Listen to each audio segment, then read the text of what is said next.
Welcome back mga kaaldab. Ito na naman po ang inyong lingkod, si Mr. Destiny. At syempre panibagong update na naman po tayo patungkol po kila Mr. and Mrs. Paul Carson. Ngayong weekend mga kaaldab, isa-isay natin yung mga naganap at nangyari nga po kina Alden Richards at kay Maine Paul Carson. Ito yung pinaka-latest photos na kung saan nga po katatapos lang ni Alden pumunta kay Doktora Vicky Bello na sinundan naman po yan ni Mengay. Mga post, mga update na talagang umaayon at pumapabor para po sa fandom ng Aldab Nation. Gusto ko lang pong ipabatid sa inyo yung mga sasabihin ko ngayon, hindi ko po pinopromotang din. Kasi sa isang post po na pinapakalat nila at syempre sinishare din po sa atin, literal pong pinopost sa page ko mga kaaldab yung mga nagkokomento na galing daw po si Alden Richards dyan at bumili daw po ng flowers at ibinigay nga po raw kay Catherine. Grabe, no? Ito yung mga galawang desperado. Pumunta raw po si Alden Richards sa AGT at binigyan daw po ng napakagandang roses si Catherine. Grabe, no? Ito yung sinasabi ko mga kaaldab na imposible pong mangyari. Di po ba? Natatawa lang po ako mga kaaldab dahil kumbaga marami pa rin nagre-react. Marami pa rin po ang gusto nga talaga na yung tipong maungusan yung aldab. Yung tipong kahit hindi naman po totoo. Talagang sinasabi nila, hindi, totoo yan. Di po ba kahit ilan na lang po sila? Di po ba? Kaya nga pinapaliwanag ko lang po sa inyo, sinasabi ko lang po sa inyo para aware din po kayo na wag po kayong maging kampante sa cut din. Talagang marami pa rin umuudyok, marami pa rin tao ang kumbaga gumagawa ng mga edited picture, video para lang po makakuha sila ng atensyon. Ang ibig kong sabihin o ang pinupunto ko mga kaaldab, baka may makakita sa mga kaibigan ninyo na ganito ganyan. Alam nyo na po na at aware na po kayo at sasabihin nyo hindi totoo yan. Kasi kung totoo po na si Alden pumunta sa AGT studio, syempre marami makakakita. Marami magpapapicture. Hindi po ba? Common sense na lang po. Sinasabi ko lang po ito para alam din po ninyo yung mga ginagawa po nila. Para hindi po kayo lagi nahuhuli. Sabi ko nga po, di po ba, dito sa channel ni Mr. Destiny, 101% updated po kayo. Pabor man sa atin o hindi, abay malalaman nyo. Di po ba? Yan ang kagandahan nyo kapag lagi po kayo nakatutok kay Mr. Destiny. Lahat ng mga kaganapan, mga post ni Maine Paul Carson, ni Richard Paul Carson, hindi tayo nagpapahuli. Ang ibig kong sabihin, lahat po, pabor man o hindi. Kaya wag po kayo magtatampo, magagalit na, alam mo Mr. Destiny, dapat yung mga bagay na ganyan, hindi mo na sinasabi.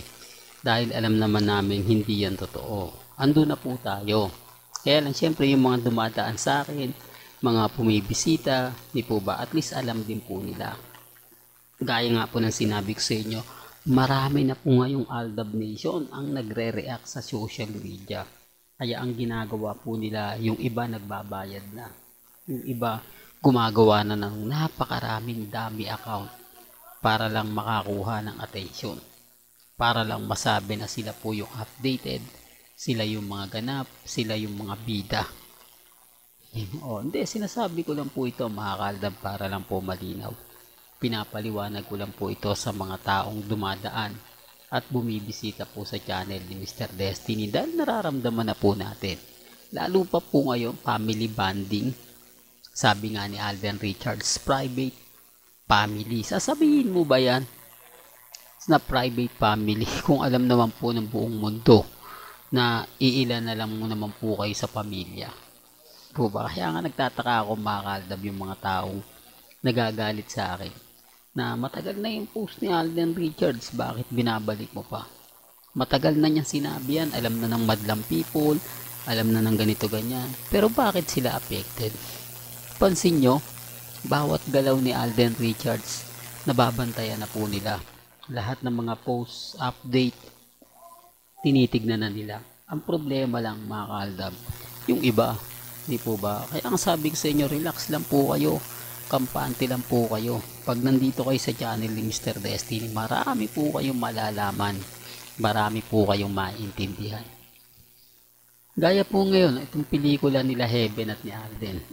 Ipalalabas na nga po raw ito at hinihintay ko lang po yung anunsyo ni Boss Vic Del Rosario kasi tinatanong din po tayo. Pero ako nga po, sabi ko sa inyo, nagtatanong din po tayo pero wala pa rin pong update si Boss Vic. At siyempre si Heaven Paralejo, hindi naman po yan magbibigay hanggat hindi po sa management. Kay Alden, isa na rin po yan sa inaabangan natin. Siyempre, sobrang busy po kasi ni Alden ngayon. Di po ba? Sa pagiging atleta daw po. At nakakatuwa naman po yung final interview o yung interview kay Alden. Patungkol nga po sa bago niyang show.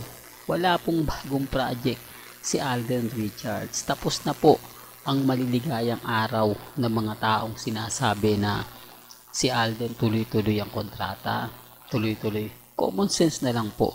Kaya nga sabi ko sa inyo ngayon, dapat nasa All Out Sunday siya. Hindi po ba para nagpo-promote? Keso, mag-bike siya, maghapon, mag-ehersisyo siya, ganito ganyan. Bakit hindi siya pumupunta sa All Out Sunday? Para tulungan yung mga baguhan na kinuha po mismo ng GMA Kapuso. Although sabihin na nila, sinasabi nila kasi mga kaldab, hindi, marami ng artista sa All Out Sunday na ganito ganyan. Iba po kasi kapag may Alden Richards, yun ang hindi. Iba po kasi kapag may sikat na aabangan, may sikat na pupuntahan. Doon pa lang panalo na po ako Doon pa lang sasabihin nila na tama naman si Mr. Destiny kasi Alden Richards yan Karamihan ng mga fans niyan pupunta para panoorin o mag-aano sa telebisyon. Ito pala yung mga baguhang artista na ipapakilala ni Alden Richards. Pero sa tingin nyo, bakit hindi po magawa? Gayong hindi naman po malaking commitment itong ginagawa ni Alden.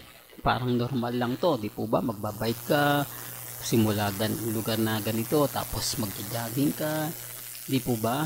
Kesa mag-iba siya ng mga kaganapan. Sabi ko nga po sa inyo, mas malaking tulong po. Hindi po ba sa mga baguhang artista na ang magiging host nyo ay isang Alden Richards na mapag-uusapan? Sabi nga ni Ogie Diaz, lagi kong sinasabi pa ulit-ulit, kung gusto mong sumikat, kung gusto mong mapansin, kung gusto mong pagpiestahan din, tumikit ka sa sikat. Di po ba? Yung tipong habang nagsasalita si Alden Richards o nagpe-perform, nandun kayo sa gilid.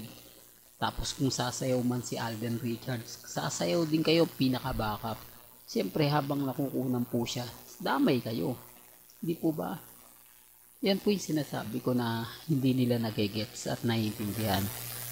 Dahil binabasag agad tayo, sinasabi nila na hindi yan totoo, Mr. Destiny.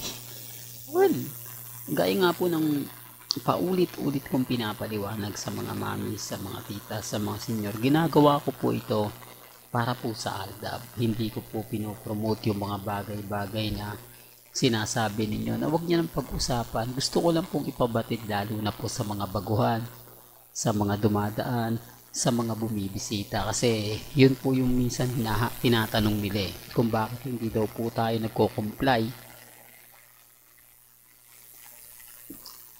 sa mga pambabash po, sa mga sinasabi nila. O ngayon tayo po nagbibigay din ng mga paliwanag.